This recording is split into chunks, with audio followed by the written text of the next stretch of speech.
Hello everyone, welcome back to my YouTube channel. তো দেখুন, আজকে সেন্সেক্স 58.30 পয়েন্ট মতো বেড়েছে এবং নিফটি 34.80 পয়েন্ট বেড়েছে। স্মল ক্যাপ হান্ড্রেড যদি দেখেন, তো দেখুন স্মল ক্যাপ হান্ড্রেড 72 পয়েন্ট মতো ডাউন গেছে এবং মিড ক্যাপ হান্ড্রেড যদি দেখেন, তো মিড ক্যাপ হান্ড্রেড দেখুন 79 পয়েন্ট ডাউন গেছে। তো মার্কেটে ওভারঅল কিন্তু স্মল ক্যাপ এবং মিড ক্যাপ আজকে বাজে পারফরমেন্স দেখিয়েছে, কিন্তু নিফটি তার অল টাইম হাইতে ক্লোজ দিয়েছে। সেক্টোরিয়াল ওভারভিউ যদি দেখেন, তো দেখুন construction, Nifty consumer, consumption, automobile, energy, private bank, IT, consumer goods, Nifty oil and gas, bank Nifty, Nifty financial, এগুলো পজিটিভে ক্লোজ দিয়েছে। Nifty health care, Nifty financial, pharma, metals, PSU bank, media entertainment, এগুলো নেগেটিভে close দিয়েছে। তো overall কিন্তু sector overview ছিল এটা। আর অ্যাডভান্সের স্টক কিন্তু ডিক্লাইনের তুলনায় একটু কম ছিল, কিন্তু তবুও কিছু স্টক ভালো পারফরমেন্স দেওয়ায় হয়তো আপনাদের পোর্টফোলিও কিন্তু নিফটিকে বিট করতে পারে। তো কেমন কি পোর্টফোলিও পারফরমেন্স দিয়েছে সেটা কমেন্টে জানাতে পারে। এবার চলুন নিফটির চার্ট নিয়ে একটু ডিসকাস করা যাক। তো দেখুন, নিফটি আজকে 34.80 পয়েন্ট বেড়েছে, মানে 0.14% বেড়েছে। এই জায়গায় দেখতে পাচ্ছেন যে 3 দিন ধরে কিন্তু নিফটি এক জায়গাতেই কিন্তু ঘোরাফেরা করছে, বিশাল রকমের মুভমেন্ট দেখা যাচ্ছে না। ওই চ্যানেলের মধ্যেই রয়েছে যেহেতু, সেহেতু কোনো প্রবলেম নেই। মেনলি মার্কেট কিন্তু দেখছে যে ইউএস ফেডের যে রেট কাট সেটা কত বিপিএস হারে হওয়ার সম্ভাবনা রয়েছে, সেইটার জন্য অপেক্ষা করছে। যে কারণে কিন্তু কোনো রকম মুভমেন্ট, বিশাল রকমের মুভমেন্ট আপসাইড বলুন বা ডাউন সাইড কিন্তু দেখা যাচ্ছে না। তো ইউএস ফেডের মিটিং আগামীকাল আমাদের মার্কেট ক্লোজ হওয়ার পর কিন্তু হবে, যে রেট কাটের ঘোষণা হবে। তো দেখা যাক কেমন কি হারে রেট কাট হয়, সেটাই দেখার। ওটাই দেখুন, এখানে কিন্তু ডিটেলে লেখা আছে যে Indian share hold near record high ahead of Fed policy decision. তো ফেড পলিসি ডিসিশন কি আসে সেইটা দেখার জন্য কিন্তু হোল্ড করছে ইন্ডিয়ান শেয়ার বা ইন্ডিয়ান শেয়ার মার্কেট। তো ওটাই দেখুন, এখানে ডিটেলে লেখা আছে যে ইন্টারেস্টের রেট কাট এবং কমেন্ট্রি কেমন কি হয় সেটার দিকে কিন্তু মার্কেট তাকিয়ে আছে। দেখুন, নিফটি ফিফটি 0.14% আজকে বাড়ে, আর সেন্সেক্স 0.11% বাড়ে। তো এখানে দেখতে পাচ্ছেন সমিত চৌহান, তিনি head research of Angel one, তিনি কি বলেছেন যে while the undertone of Indian market is optimistic, there is some tentativeness among investors at all-time high levels ahead of key Fed rate decision। তো মানে যেটা বলছিলাম যে অল টাইম হাই লেভেলে কিন্তু একটা মানে আনসার্টেনিটি রয়েছে, মানে ইনভেস্টরদের ইনভেস্ট করার। কারণ কি, যে ইউএস ফেডের রেটের ডিসিশন কি হয় সেটা দেখার জন্য। যদি রেট আশানুরূপ মানে বিপিএস এ না রেট কাট হয়, তাহলে কিন্তু মার্কেটে কিন্তু ফলও দেখা যেতে পারে। আর যদি রেট কাট কিন্তু আশানুরূপ ভাবে হয়, মানে 25 বা 50 বিপিএস এ হয়, তাহলে কিন্তু Indian market as well as US মার্কেটও কিন্তু ভালো রকম আপমুভ দেখা যেতে পারে। তো সেইটারই অপেক্ষায় আছে। দেখুন, এখানে ওটাই বলেছে যে ইউএস ফেড কিন্তু মানে যে রেট কাটের ব্যাপারটা 25 বিপিএস বা 50 বিপিএস করতে পারে। এবং এটা দেখুন কালকে মানে ওয়েডনেসডে তে জানা যাবে আফটার ইন্ডিয়ান মার্কেট ক্লোজ। তো দেখুন, 50 বিপিএস এর যে রেট কাটের যে এক্সপেকটেশন, সেটা কিন্তু 50% থেকে বেড়ে 67% হয়েছে। সেটাই কিন্তু এখন দেখা যাচ্ছে, যদি 50 বিপিএস এর রেট কাট হয় তাহলে কিন্তু মার্কেটে ভালো রকম তেজি লক্ষ্য করা যাবে। 25 বিপিএস এর রেট কাট হলেও হয়তো হালকা ফুলকা মার্কেটে তেজি লক্ষ্য করা যাবে, তবে যে বিশাল রকমের তেজি এক্সপেক্ট করছি সেটা কিন্তু নয়। তো দেখা যাক কি হয়। দেখুন, আজকে বাজাজ হাউসিং ফাইন্যান্স কিন্তু 10% জাম্প করে। ডেবিউ এর দিন 136% রিটার্ন দেওয়ার পরও কিন্তু আজকে 10%-এর আপার সার্কিটে ক্লোজ দেয়। তো এটা নিয়ে ডিসকাস করছি পরে। আর দেখুন, আরেকটা নিউজ রয়েছে যেটা হচ্ছে ওলা ইলেকট্রিক। তো সেটাও আজকে দেখুন 9.63% বাড়ে। তো কিসের জন্য বাড়ে? বুফা সিকিউরিটিজ এবং গোল্ডম্যান সাচ এটার উপর কভারেজ স্টার্ট করেছেন এবং বাই রেটিং দিয়েছে, সে কারণে কিন্তু মার্কেটে ভালো রকম বাইং দেখা যায় ওলা ইলেকট্রিক এবং বাজাজ হাউসিং ফাইন্যান্সে। দেখুন, বাজাজ হাউসিং ফাইন্যান্সের আজকে কিন্তু লিস্টিং এর পর সেকেন্ড দিন। তো সেই দিনেও দেখুন 10%-এর আপার সার্কিটে ক্লোজ দিয়েছে, মানে 16 টাকা 50 পয়সা বেড়েছে। তো এখন দেখুন 181 টাকা 50 পয়সাতে ট্রেড করছে। তো মার্কেটে দেখুন কি হয়, সাপ্লাই আর ডিমান্ডের ব্যাপার থাকে। তো এখন দেখুন সাপ্লাই নেই কিন্তু ডিমান্ড ভালো রকম রয়েছে স্টকটার, যে কারণে কিন্তু স্টক প্রাইসের মুভমেন্ট উপরের দিকে হচ্ছে। অলরেডি যারা আইপিও তে পেয়েছেন বা যারা স্টকটা হোল্ড করছেন তারা কিন্তু সেল কেউ করেননি এখনো অবধি, যে কারণে কিন্তু ডিমান্ডটা রয়ে গেছে, সাপ্লাই কম হচ্ছে, সেই কারণে দেখবেন স্টকটা কিন্তু সুন্দর রান আপ দেখাচ্ছে। তো যে কারণে দেখবেন এর যে মার্কেট ক্যাপিটালাইজেশন কিন্তু ধীরে ধীরে বাড়ছে, মানে 1,51,156 কোটি কিন্তু মার্কেট ক্যাপিটালাইজেশন দাঁড়িয়েছে। এবং এর ভ্যালুয়েশন দেখুন খুবই হাই চলছে, মানে 87.2 এর প্রাইস টু আর্নিং রেশিও চলছে, যেটা কিন্তু খুবই রিস্কি, কারণ এই সেক্টরের যেটা অ্যাভারেজ ইন্ডাস্ট্রি পি সেটা 30 থেকে 33 রয়েছে। তো এটার এতটা হাই ভ্যালুয়েশন সাস্টেনেবল তখনই হবে যদি এর রেভিনিউ এবং প্রফিটের গ্রোথ ভালো থাকে। এটা মার্কেটে লিস্ট হওয়ার আগেও কিন্তু ছিল, যে কারণে কিন্তু তাদের যে রেভিনিউ এবং প্রফিটের গ্রোথ সেটা কিন্তু ভালো দেখিয়েছে, যে কারণে এতটা ডিমান্ড রয়েছে।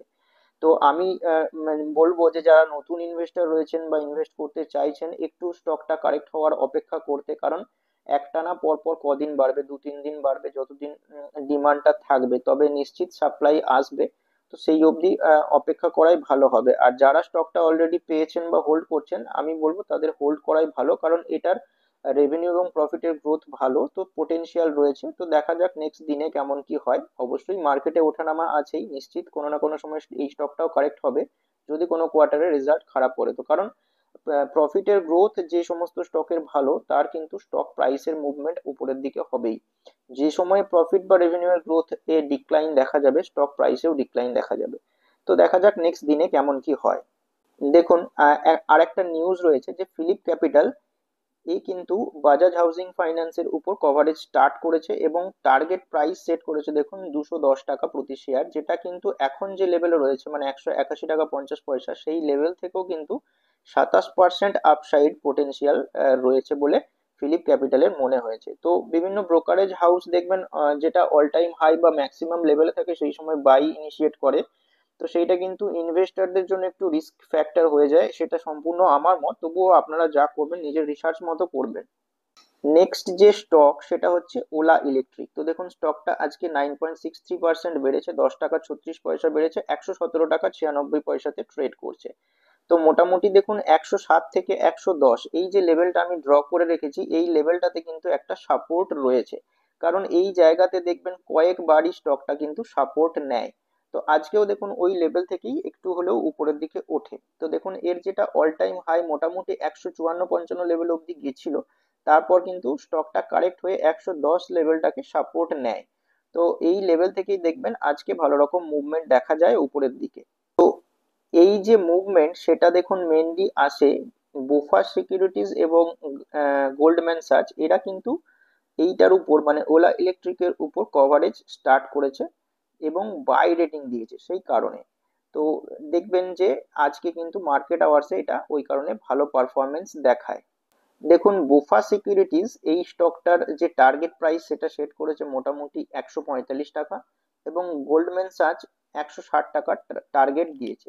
তো এর পিছনে এক্সপ্লানেশন কি দিয়েছে, তো এখানে দেখুন বোফা সিকিউরিটিজ এর এক্সপ্লানেশনটা রয়েছে যে Ola is placed well in the EV market owing to its expanding portfolio, funding access, brand distribution reach, large addressable market in India. তো এই কারণে বোফা সিকিউরিটি এটার বাই টার্গেট বাই রেটিং দিয়েছে এবং টার্গেট সেট করেছে 145 টাকা। আর দেখুন Goldman such কি মনে করেছেন, তো এখানে তিনি লিখেছেন যে we view OLA electric as positively levered to long-term structural trends in India electric two-wheeler market, এটা গোল্ডম্যান সাচ বলেছে। আর দেখুন আরো একটা স্টেটমেন্ট দিয়েছেন যে upbeat sentiment on stock backed by declining battery cost scenario, operation leverage option, suggesting that company can achieve core profit break even in financial year 27। তো Goldman সাচের মনে হয়েছে যে ফাইন্যান্সিয়াল ইয়ার 27-এ কিন্তু এর প্রফিট ব্রেক ইভেনের জায়গা হয়ে যাবে, মানে নো প্রফিট নো লসের জায়গা হবে, এখন তো লসে আছে। তো 27-এ কিন্তু আলটিমেটলি প্রফিটে ঢুকতে পারে বলে মনে হয়েছে, যে কারণে কিন্তু স্টক প্রাইসের মুভমেন্ট দেখা যাচ্ছে উপরের দিকে। নেক্সট যে স্টক সেটা হলো বরুণ বেভারেজেস লিমিটেড। তো দেখুন স্টকটা আজকে 4.61% বেড়েছে, 28 টাকা 60 পয়সা বেড়েছে। তো মোটামুটি দেখুন 600 লেভেলটা এর একটা ফার্স্ট সাপোর্ট লেভেল হিসেবে কাজ করছে। যদি ওই লেভেলটা ব্রেক হতে দেখেন 560 বা 540 থেকে 560 এই রেঞ্জের মধ্যে আসে, তাহলে কিন্তু এই স্টকটার কিন্তু ভালো রকম বাইং অপরচুনিটি আপনাদেরকে দেখতে হবে, কারণ এই জায়গাটাতে দেখতে পাচ্ছেন আগেও ভালো রকম সাপোর্ট লেভেল ছিল। তো মোটামুটি এই স্টকটা কিন্তু উপর থেকে বিশাল কিছু ডিসকাউন্ট দেয় না, 15 থেকে 20% ডিসকাউন্টে এলে এটা কিন্তু ধীরে ধীরে অ্যাকুমুলেট করতে পারেন ইনভেস্টাররা। আর এই স্টকটার দেখবেন ট্রেন্ডও খুব ভালো, মানে ভালো রকম রান আপ দেখাচ্ছে। অবশ্যই এটার মার্কেট ক্যাপ যেহেতু বেড়েছে, তো যে হারে আগে রান আপ দেখিয়েছে হয়তো সেই হারে নাও দেখাতে পারে, বাট এর গ্রোথ পোটেনশিয়াল ভালো রয়েছে, এর ক্যাপাসিটি এক্সপেনশন প্রচুর হচ্ছে এবং বিভিন্ন টেরিটরিতে এরা এক্সপ্যান্ড করছে, যে কারণে এর গ্রোথ পোটেনশিয়াল ভালো রয়েছে বলে মনে হচ্ছে। তো আপনারা যা করবেন অবশ্যই নিজের রিসার্চ মতো করবেন। তো দেখবেন যদি সাপোর্ট লেভেলগুলোতে আসে তো সেটা একটা ভালো বাইং জোন বলে আমার মনে হয়। নেক্সট যে স্টক সেটা হলো হিমাদ্রি স্পেশালিটি কেমিক্যাল। তো দেখুন স্টকটা আজকে 7.89% বেড়েছে, 47 টাকা 35 পয়সা বেড়েছে। তো যে অ্যাসেন্ডিং ট্রেন্ড লাইনটা ড্রপ করে রেখেছি দেখতেই পাচ্ছেন এই জায়গায়, সেইটার কিন্তু উপরের দিকে যে রেজিস্ট্যান্স লেভেল রয়েছে সেইটা ব্রেকআউট দিয়ে এখন তার উপরে ট্রেড করছে। তো বুঝতেই পারছেন শর্ট টার্ম বেসিসে কিন্তু আরো তেজি লক্ষ্য করা যাবে। আর এটার কোনো স্পেসিফিক আমি নিউজ পাইনি, বাট এটার যে ব্রেকআউটটা সাস্টেনেবল কিনা সেটা বুঝবেন কি করে, নিচের দিকে ভলিউম দেখে। তো দেখবেন লাস্ট কয়েকদিন ধরে কিন্তু এটাতে ভালো রকম ভলিউম আসছে, যে কারণে এর মুভমেন্টটা কিন্তু সুন্দর হচ্ছে। আমি 400 লেভেলটাতে একবার দুবার দুটো তিনটে ভিডিওতে জানিয়েছিলাম যে এই লেভেলটা ব্রেক করেছে মানে কিন্তু আরো তেজি লক্ষ্য করা যাবে। তারপর দেখুন কয়েক মাসের মধ্যেই কিন্তু স্টকটা সুন্দর রান আপ দিয়ে উপরে চলে আসে। তো এখন ব্রেকআউট ট্রেডাররা ধ্যান দিতে পারেন, ইনভেস্টাররা আবার যদি এই সাপোর্ট লেভেলটাতে ঘুরিয়ে আসে তাহলে কিন্তু লক্ষ্য করলে করতে পারেন বা দেখতে পারেন, কারণ সাপোর্ট লেভেলগুলোতে বাই করলে আপনাদের কিন্তু রিস্ক টু রিওয়ার্ড ফেভারেবল আপনাদের জন্যই হবে। আর তবুও আপনারা যা করবেন নিজের রিসার্চ মতো করবেন বা আপনার ফাইন্যান্সিয়াল অ্যাডভাইজারের সাথে কনসাল্ট করে করবেন।